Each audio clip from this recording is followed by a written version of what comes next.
Teknologi berkembang pesat, berubah dari mesin besar yang memenuhi seluruh ruangan menjadi perangkat ringkas yang pas di saku kita. Mereka telah menjadi bagian tak terpisahkan dari kehidupan sehari-hari. Untuk komunikasi, produktivitas, dan hiburan, semua ini bermula ketika komputer ditemukan. Generasi pertama, tabung vakum. University of Pennsylvania merancang dan membangun komputer digital elektronik serbaguna pertama yang dikenal sebagai ENIAC atau Electronic Numerical Integrator on Computer untuk menanggapi kebutuhan Amerika selama Perang Dunia Kedua. Laboratorium Riset Balistik Angkatan Darat yang bertugas untuk membuat tabel jangkauan dan lintasan senjata baru mengalami kesulitan menyediakan tabel ini secara akurat dan tepat. Tanpa tabel ini, senjata baru atau artileri tidak berguna. ENIAC selesai pada tahun 1946 terlambat untuk digunakan dalam upaya perang. Namun, tugas pertamanya adalah melakukan serangkaian perhitungan rumit yang terbiasa dilakukan untuk membantu menentukan kelayakan bom hidrogen. The Princeton Institute of Advanced Studies von Neumann dan rekan-rekannya mulai merancang komputer IS, sebuah komputer program terbaru pada tahun 1946. Meskipun baru selesai pada tahun 1942, komputer IS berfungsi sebagai model untuk semua komputer lainnya. Komputer saat ini dengan sangat sedikit pengecualian, semuanya memiliki desain dasar dan rangkaian kemampuan yang sama, dan hal ini disebut sebagai mesin von Neumann. Industri komputer mulai muncul pada tahun 1950-an ketika Sperry dan IBM mendominasi pasar. Dikenal juga sebagai backward compatible dari perspektif sistem lama, gagasan yang sama disebut sebagai upward compatible atau forward compatible. Perusahaan komputer Arthur Motley didirikan pada tahun 1947 oleh Eckert Motley untuk memproduksi komputer untuk pasar. Bureau Census memerintahkan UNIVAC One atau Universal Automatic Computer untuk perhitungan tahun 1950 yang merupakan mesin produktif pertama mereka. Perubahan besar di dunia komputer elektronik terjadi ketika tabung vakum diganti dengan transistor. Transistor dapat digunakan untuk membuat komputer dengan cara yang sama seperti tabung vakum, tetapi lebih kecil, lebih murah, dan menghasilkan lebih sedikit panas. Transistor adalah perangkat solid state yang terbuat dari silikon, berbeda dengan tabung vakum yang membutuhkan kabel, plat logam, kapsul kaca, dan ruang hampa. Bell Labs memproduksi transistor pertama pada tahun 1947 dan pada tahun 1950-an telah membawa revolusi elektronik. Namun komputer dengan transistor penuh tidak tersedia secara komersial hingga akhir 1950-an. Pada tahun 1958 datang kemajuan yang merevolusi elektronik dan memulai era mikroelektronika, penemuan sirkuit terpadu. Ini adalah integrasi sirkuit yang mendefinisikan komputer generasi ketiga. Sejak awal elektronik digital dan industri komputer telah terjadi kecenderungan yang terus-menerus dan konsisten menuju pengurangan ukuran sirkuit elektronik digital. Sirkuit terpadu mengeksploitasi fakta bahwa komponen seperti transistor, resistor, dan konduktor dapat dibuat dari semikonduktor seperti silikon. Ini hanyalah perpanjangan dari seni solid state untuk membuat seluruh sirkuit dalam potongan kecil silikon daripada merakit komponen diskrit yang terbuat dari potongan-potongan silikon terpisah ke sirkuit yang sama. Banyak transistor dapat diproduksi pada saat yang bersamaan dalam satu wafer silikon. Yang tak kalah penting, transistor ini bisa disambungkan untuk memproses metalisasi untuk membentuk sirkuit. Generasi selanjutnya, tingginya tingkat pengenalan produk baru dan pentingnya perangkat lunak dan komunikasi serta perangkat keras, klasifikasi berdasarkan generasi menjadi kurang jelas dan kurang bermakna. Bisa dikatakan bahwa aplikasi komersial dari perkembangan baru menghasilkan perubahan besar dalam awal 1970-an dan hasil dari perubahan ini masih dalam proses. Landasan dari keajaiban teknologi ini terletak pada organisasi dan arsitekturnya. Memahami prinsip-prinsip organisasi dan arsitektur komputer tidak hanya mengungkapkan kecerdikan di balik mesin-mesin ini, tetapi juga mengungkap potensi luar biasa untuk pengembangan dan inovasi lebih lanjut. Mendengar kata arsitektur, mungkin kita akan langsung teringat dengan blueprint sebuah bangunan. Tapi kalau arsitektur komputer itu apa sih?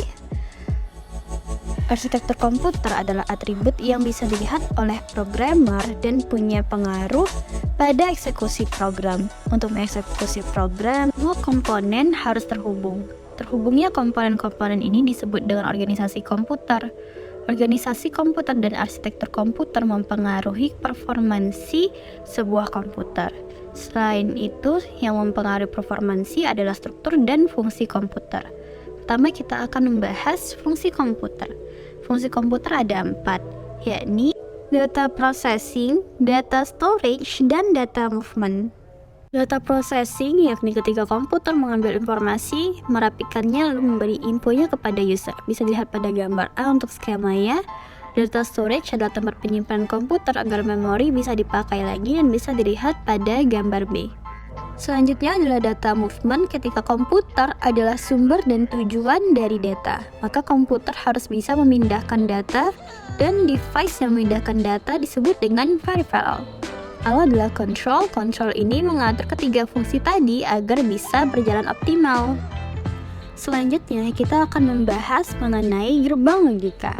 Gerbang logika merupakan rangkaian dengan satu atau lebih sinyal masukan, tetapi hanya menghasilkan satu sinyal keluaran.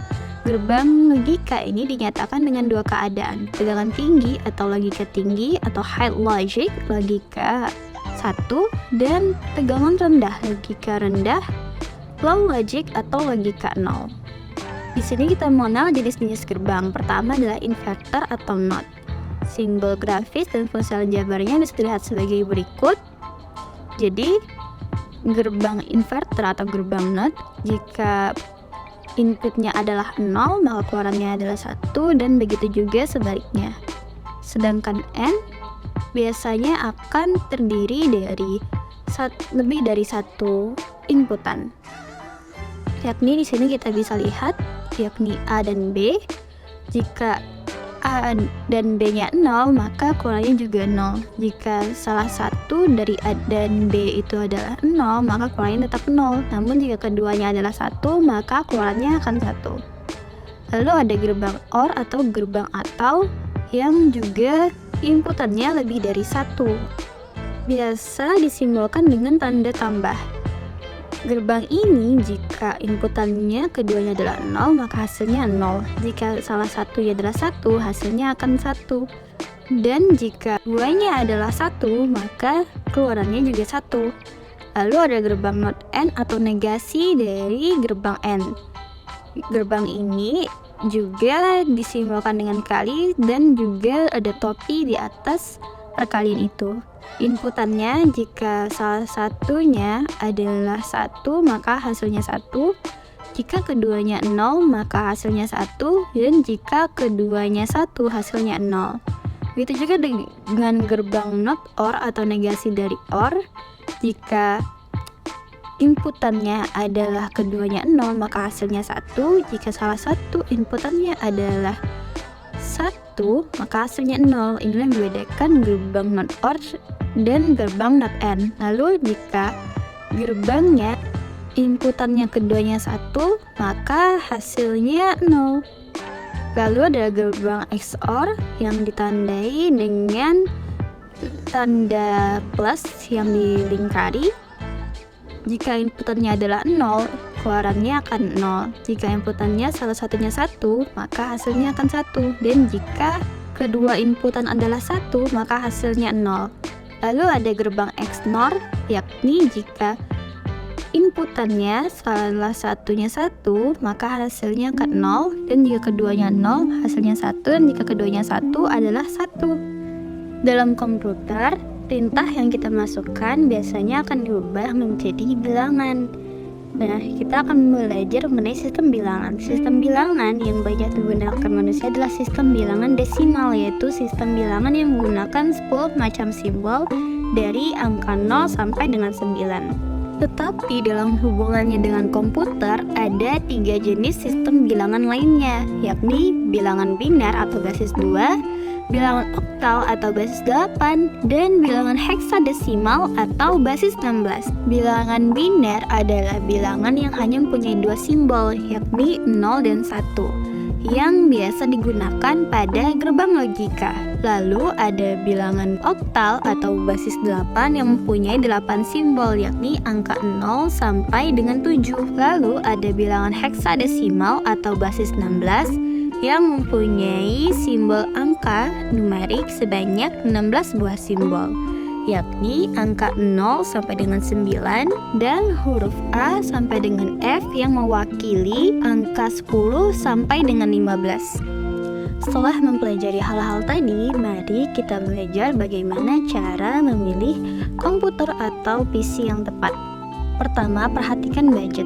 Banyak range harga dalam membeli komputer, jadi set budget agar Anda bisa membeli komputer yang sesuai dengan kebutuhan dan pas di kantong. Tidak perlu budget yang mahal untuk komputer yang bagus, tetapi sesuaikan dengan kebutuhan. Kedua, perhatikan prosesor atau CPU-nya.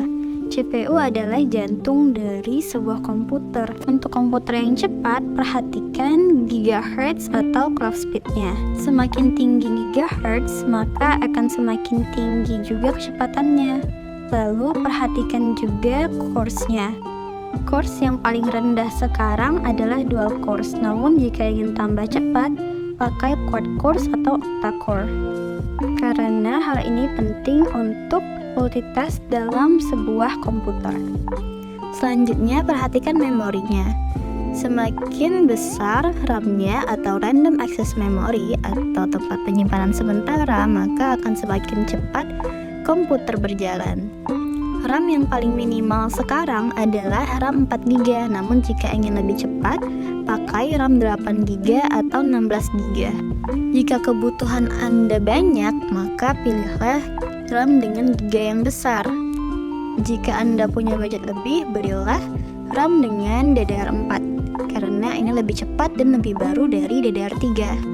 Perhatikan juga VGA-nya untuk Anda yang bekerja dalam bidang multimedia atau Anda senang bermain game. Perhatikan juga tempat penyimpanannya. Ada dua jenis tempat penyimpanan, yakni hard disk dan SSD. Kalau hard disk dia lebih tradisional, lebih lama namun lebih terjangkau. Tapi kalau SSD dia lebih cepat dan lebih mahal. Jika Anda butuh penyimpanan lebih besar dan Anda punya budget lebih, belilah SSD. Demikian yang dapat saya sampaikan. Saya Anissa Julianti, mahasiswi Fasilkom Unsri, pamit undur diri.